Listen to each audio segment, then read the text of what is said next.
Hi అండి, అందరూ ఎలా ఉన్నారు? బాగున్నారా? ఈరోజైతే తాటికాయలు చేస్తున్నానండి. దీనికోసమైతే 2 తాటికాయలు తీసుకున్నాను.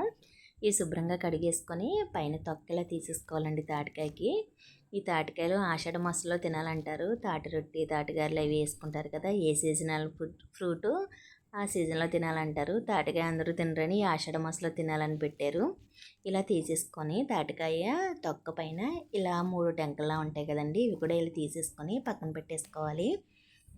ఒక బౌల్ పెట్టుకోనండి, బాక్స్ లాంటిది ఇలా అంచున్నది.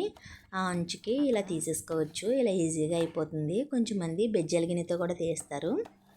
ఇదైతే గుజ్జు కూడా ఈ బాక్స్లో పడిపోతుంది కదా, మనం తీసుకోవడానికి బాగుంటుంది.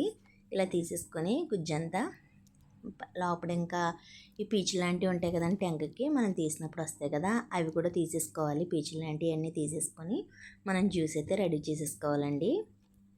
ఇలా జ్యూస్ రెడీ చేసేసుకొని మనం ఇందులో పిండిలు కలిపేసుకోవాలి.